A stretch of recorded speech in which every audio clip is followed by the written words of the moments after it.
ये जानकारी आप सभी के लिए महत्वपूर्ण है। इसका लाभ सभी को मिलेगा। एंगर से पीड़ित ग्रसित व्यक्ति को इसका बहुत लाभ मिल सकता है।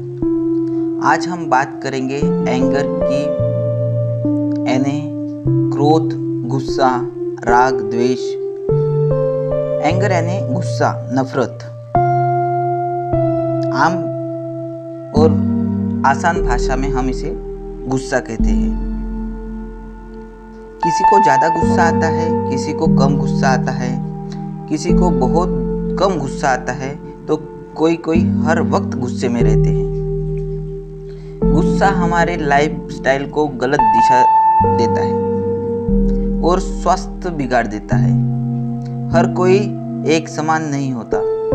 जितने लोग उतने उनके विचार और उतनी उनकी आदत। हर एक व्यक्ति का स्वभाव भिन्न भिन्न अलग अलग होता है। हर एक इंसान किसी एक जैसा नहीं होता। हाँ, ये हो सकता है कि वो अपने आप को किसी के तरह बनाने की कोशिश जरूर कर सकता है, लेकिन कुछ हद तक ही। पूरी तरह कोई किसी को कॉपी नहीं कर सकता। इसलिए ये दुनिया रंगीन है, निराली है। यहाँ के लोगों का विचार करने का ढंग, रहने का ढंग, बात करने का तरीका और कर्म करने की, सोचने की, समझने की अपनी एक अलग पैटर्न है, अपना एक तरीका है, अपना अलग ही एक अंदाज है। यहाँ किसी के दिमाग में क्या चल रहा है, कौन क्या सोच रहा है और अब क्या एक्शन लेने वाला है, उस प्रति हम कुछ बोल नहीं सकते। कोई व्यक्ति अब क्या करने वाला है, अब कौन सी एक्शन लेने वाला है, उस एक्शन के प्रति सामने वाला क्या रिएक्शन देने वाला है, ये सब कुछ जानना मुश्किल जरूर है, अविश्वसनीय है और अकल्पनीय है। और बहुत हद तक बहुत लोगों के लिए ये नामुमकिन भी है, लेकिन ये 0.99% लोग इस काम को मुमकिन कर सकते हैं। तो इस जानकारी को अंत तक समझिए। ये जानकारी आपको और बेहतर बने। मेरा नाम डॉक्टर तुषार मलेवार है। मैं एक फिजिशियन हूँ, alternative therapist, mind trainer and lifestyle coach हूँ। साथ ही Shri Datta ayurvedic institute and research centre का डायरेक्टर हूँ, जो कि BSS national development agency established by planning commission government of India के द्वारा रिकॉग्नाइज है। भारत सरकार मान्यता प्राप्त है। यहाँ Ayurveda, naturopathy, yoga, meditation, healing therapy के कोर्स करवाए जाते हैं। तो अब हम एंगर इस टॉपिक के बारे में समझेंगे और अपने जीवन में बेहतरी प्राप्त करेंगे। एंगर को हम गुस्सा या राग, क्रोध के नाम से जानते हैं। गुस्सा हर एक इंसान को कम ज़्यादा, बहुत कम और बहुत ज़्यादा इस स्वरूप में आता है। गुस्सा आना एक स्वभाव है, लेकिन बहुत ज़्यादा गुस्सा आना एक समस्या है, प्रॉब्लम है, और इस वजह से बहुत लोग पीड़ित हैं। सुख, दुख, राग, द्वेष, काम, क्रोध, लोभ, ईर्ष्या आदि ये सब मनोभाव है। सुख, दुख, राग, द्वेष, काम, क्रोध, लोभ, ईर्ष्या आदि ये सब मनोभाव है। हमारे मन के भावों का परिणाम हमारे बिहेवियर में, स्वभाव में, हमारे आदत में, हमारे विचारों के माध्यम से हमारे सराउंडिंग में, हमारे आसपास के लोगों में पड़ता है। हम जहाँ कहीं रहते हैं वहाँ हम फिर किस तरह का लाइफस्टाइल रखते हैं, किस तरह का बर्ताव करते हैं, किस तरह का काम करते हैं, किस तरह से रहते हैं, किस तरह से हमारे विचार है और किस तरह से हम एक्शन करते हैं, किस तरह के कर्म करते हैं, ये बहुत महत्वपूर्ण है। यही हमारा स्वास्थ्य का दर्पण है, आईना है। लोगों की नज़र हमारे पे टिकी होती है। कोई न कोई हमारे ओर हमारा अनुकरण कर रहा होता है। कोई न कोई किसी को अपना आदर्श मानने लग जाता है। कोई किसी से बहुत ही महान और अच्छा समझने लग जाता है। कोई किसी की बहुत नफरत करता है। किसी को कोई बहुत अच्छा लगने लग जाता है, प्यार करने लग जाता है। तो किसी को कोई बिल्कुल भी अच्छा नहीं लगता।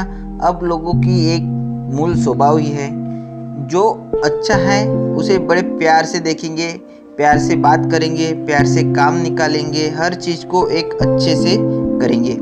और जिस किसी की नफरत हो उसे नफरत के नज़रों से देखना, गुस्सा करना, ऐसा होता है। इससे आगे भी बहुत कुछ हो सकता है। ये सब एक समझने का विषय है। तो गुस्सा, एंगर, राग, क्रोध, नफरत एक मनोभाव है।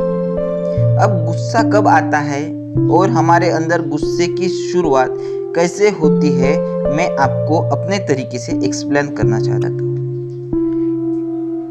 ये एक छोटा सा सिंपल एग्जाम्पल दे के मैं आपको समझाना चाहूँगा। एक सादा उदाहरण के तौर पर बताऊँगा। ये बात आप सभी को पता भी है, लेकिन मैं आपको याद दिलाना चाहता हूँ। देखिए और गौर से सोचिए, हमें शुरुआती में गुस्सा कैसे समझ आता है। कोई एक बच्चा है, छोटा बच्चा, और उसको भूख लगी है। माँ नज़दीकी कहीं मार्केट में शॉपिंग करने गई है, माँ घर में नहीं है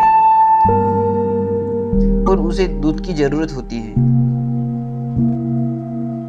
बच्चा रोता है, उसके फैमिली मेंबर्स उसे चुप करवाते हैं, वो समझ जाता है। फिर भी थोड़ी देर बाद और उसे भूख का एहसास होता है, फिर और रोता है। फिर उसे गोद में उठा के उसको समझाने में लगते हैं। फिर उसको गोद में उठा के उसको समझाने में लगते हैं। फिर वो चुप हो जाता है। फिर थोड़ी देर बाद और रोने लगता है और समझाते हैं। अब ऐसा वक्त आता है कि बच्चा सुनता ही नहीं। फिर कितना भी आप समझाने की कोशिश करो, कितना ही उसको समझाओ, लेकिन वो समझता नहीं। इतना रोता है कि उसको समझाते समझाते अब आप थक जाते हो, समझाना मुश्किल हो जाता है। अब वो बच्चा एंग्री हो जाता है, उसे चिड़चिड़ महसूस होने लगता है, वो चिड़चिड़ करने लगता है। उसे भूख लगी होती है। अब उस बच्चे के वजह से आप पर भी थोड़ा बहुत परिणाम होने लगता है और उसके वजह से आप भी चिड़चिड़पन करने लग जाते हो। उसके एंग्री होने का असर आप पे भी होने लगता है। अब आप गुस्सा बच्चे पर तो निकाल नहीं सकते, मगर उसके माँ को अपने मन में या फिर वो घर में वापस आने के बाद खरी खोटी बात 2-3 बातें सुना लेते हो। इस तरह बच्चों का गुस्सा और उस व्यक्ति का गुस्सा होना, फिर वो माँ अपने बच्चे को दूध देकर चुप कर देती है, बच्चा शांत हो जाता है और अब सब ठीक हो जाता है। तो गुस्सा इस प्रकार से आता है। आपको ये बात अच्छे से समझ आई कि बच्चे का गुस्सा, बच्चे की वजह से आपका गुस्सा, उस बच्चे के माँ पे गुस्सा उतारना, 2-3 खरी खोटी उसको सुनाना, ये सब होता है। अब दूसरी बात, बच्चा थोड़ा बड़ा हो जाता है। अब किसी खिलौने की या चॉकलेट की जिद करता है, चिंगम की जिद करने लगता है, जो कि उसके लिए ठीक नहीं है। आपको पता है कि वो चीज़ बच्चे के लिए सही नहीं है। आप उसे मना कर देते हो क्योंकि वो आपके बच्चे के लिए सही नहीं है, ये आप जानते हो और उसे साफ मना कर देते हो। वो चीज़ उसको चाहिए होती है। वो बच्चा आपके पीछे लगता है कि ये होना, मुझे ये चाहिए, मुझे अभी लेके दो, मुझे ये चाहिए। लेकिन आपको पता होता है ये उस बच्चे के लिए सही नहीं है।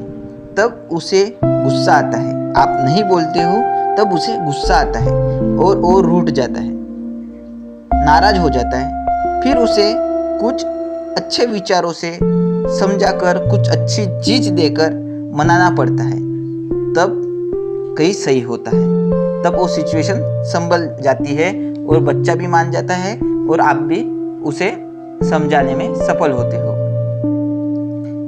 और मैं आपको विस्तार से समझाना चाहता हूँ, आप देखिए और समझिए। अब किसी व्यक्ति को अपने उम्र के हिसाब से अक्ल है, समझ है, वो अपने तरह अच्छा बुरा सही गलत का फर्क समझ सकता है। और उस व्यक्ति के प्रियजन को आपने उसके सामने गाली दी, भला बुरा बोला, आपने उसके सामने उसके प्रियजन को आपने भला बुरा कह दिया, अनजान में ही सही, अनजान समझ के बोल दिया, ना समझ के। अब वो बच्चा क्या करेगा? वो लड़का भी हो सकता है, लड़की भी हो सकती है। वो क्या करेगा? हो सकता है पहली बात आपको कुछ बोल देगा, आपके मुंह पे कुछ बोल देगा, या फिर वो बात अपने मन में, अपने माइंड में स्टोर कर देगा। ये दोनों भी बात हो सकती है, हो सकता है ना। अब उस बच्चे ने आपको गुस्से में कुछ कह दिया, तो आप उससे कुछ बोलेंगे, डांट दोगे, उसका भी डर उसको हो सकता है, नहीं भी हो सकता। इस वजह से वो आपको कुछ बोलने ये जरूरी नहीं, पर वो बात उसने अपने माइंड में स्टोर कर ली है। अब वो बात की जब भी वो याद आएंगी, अब वो बात की उसे जब भी याद आएंगी, तो वो साफ सी बात है, उस बात को बोलने वाले की भी याद आएंगी। अब ये उस बात और उस व्यक्ति को याद रिकॉल होती है, उस बच्चे को उस टाइम की याद और उस बोलने वाले की याद रिकॉल होती है, और उस बात पर उसका गुस्सा जायज है और वो बढ़ भी सकता है, और वो बच्चा उस व्यक्ति का गुस्सा करना शुरू कर देता है जब तक वो बात अपने प्रियजन से बता ना दे, जिससे रिलेटेड वो बात है, जिससे वो अच्छा समझता है, अपना आदर्श समझता है, जो प्रियजन व्यक्ति है, जिसके बारे में आपने भला बुरा कहा था उस लड़की के सामने, तो उस पर्टिकुलर व्यक्ति तक के ये बात वो कह ना दे, तब तक वो शांत नहीं बैठता।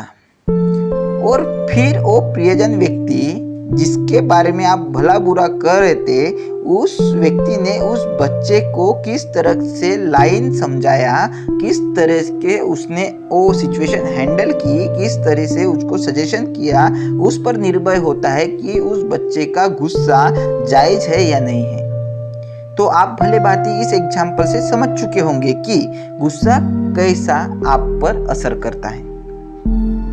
जैसे कि आप की किसी ने तारीफ की तो आप आनंद से भर जाते हो, खुश होते हो। उसी तरह आपको किसी ने बुरा कहा तो आप दुखी हो जाते हो, गुस्सा आता है। किसी व्यक्ति ने आपके अच्छे काम में दखल अंदाजी की तो आपको गुस्सा आ जाता है। उसी तरह किसी ने आपके कामों की तारीफ की तो आपको खुशी होती है। तो समझिए, आप मेहनत कर रहे और बहुत मेहनत कर रहे, सफलता नहीं मिल रही, तो आप अपने आप पर भी गुस्सा हो जाते हो। इसी तरीके से गुस्सा आने के अनेकों कारण हो सकते हैं। कोई काउंटिंग नहीं है, कोई गिनती नहीं है कि कितने कारण हो सकते हैं, क्यों गुस्सा आता है, तो इसकी कोई काउंटिंग नहीं है। लेकिन ये गुस्सा कितना है और इसका परिणाम क्या हो सकता है, ये बहुत मायने रखने वाली बात है। सबसे पहले मैं तो कहूंगा कि जब भी गुस्सा आए तो आप शांत रहिए। सभी जानते हैं गुस्सा आए तो शांत रहना चाहिए, लेकिन मैं आपको रिकमेंड करूंगा कि गुस्सा आने ही ना दें, और आ भी गया तो शांत रहिए और हो सके उतना शांत रहिए। जायज बातों पर गुस्सा हुए मगर कुछ हद तक, क्योंकि गुस्से के परिणाम कभी अच्छे नहीं हुए हैं। अंत में निराशा ही हाथ में आती है, क्योंकि गुस्सा एक निगेटिव है, अफसोस ही होता है लास्ट में, और इससे ज्यादा कुछ नहीं। इसलिए प्यार से समझ लीजिए और प्यार से समझाने की कोशिश कीजिए, और नहीं समझते तो आप खुद उस वक्त के लिए बात को टाल दीजिए, पीछे हो जाइए। इसका मतलब ये नहीं कि आप सामने वाले से या उस व्यक्ति को डर जाते हैं कि आपको डरना है। डरना नहीं है, आपको उस बात को लेके गहराई से सोचना है, समझना है, विचार करना है, चिंतन मंथन करना है, और उसके बाद में शांति के साथ जो सही निर्णय है, जो डिसीजन लेना है, लेकिन सब शांति के साथ करना है। तो आपने जाना गुस्से के परिणाम और गुस्सा कैसे आता है। अब आगे जानते हैं गुस्से को कंट्रोल कैसे करना है। गुस्सा कहाँ आता है? तो सीधी सी बात है, गुस्सा दिल, दिमाग और मस्तिष्क में आता है, मन में आता है, बुद्धि में आता है। क्यों आता है? इसके कारण कई हो सकते हैं, इसका कोई पर्टिकुलर कारण नहीं है। गुस्सा आने के बाद क्या करना चाहिए? अपने आप को कंट्रोल कर लेना चाहिए, क्योंकि आपने जाना है कि गुस्से के परिणाम कैसे होते हैं। तो गुस्से के परिणाम नकारात्मक ही होते हैं। क्या सामने वाले से डरना है? जी, सामने वाले से बिल्कुल नहीं डरना है। उसे उस बात को, उस हालत को समझना है। तो गुस्सा हमारे विचारों से ही आता है। अब मैं आपको एक टेक्निक बताता हूँ। मैं आपको एक टेक्निक बताने जा रहा हूँ। वो टेक्निक बहुत जबरदस्त है। अपने दोनों हाथों के उंगलियां, दोनों हाथ की जो उंगलियां होती है, टॉप ऑफ द फिंगर, उसे आपस में मिला दें और अपने नाक के नीचे और होठों के सामने रखें। अपने श्वासों के आवन जावन पर फोकस करिए, ध्यान करिए और अपने बॉडी को रिलैक्स छोड़ दीजिए। अपने बॉडी को अपने टॉप ऑफ द फिंगर पर और कंठ पर, श्वास पर और उसके बाद अपने जबान के वाइब्रेशन पर अनुभव क्या होता है वो देखते रहिए। 1 मिनट के बाद जिस जगह पे आप हो उस जगह का त्याग कर दीजिए। उस जगह से कहीं और आप बैठ जाए, चले जाए या खड़े रहे, उससे कोई फर्क नहीं पड़ता। लेकिन जहां आप पहले थे उससे थोड़ा 1 फीट, 2 फीट, 5 फीट कुछ अंतर, 1 हाथ अंतर आप चले जाइए, उस जगह को छोड़ दीजिए और एक हाथ अच्छा सा गाना गुनगुनाते रहिए। आप शांत हो चुके होंगे।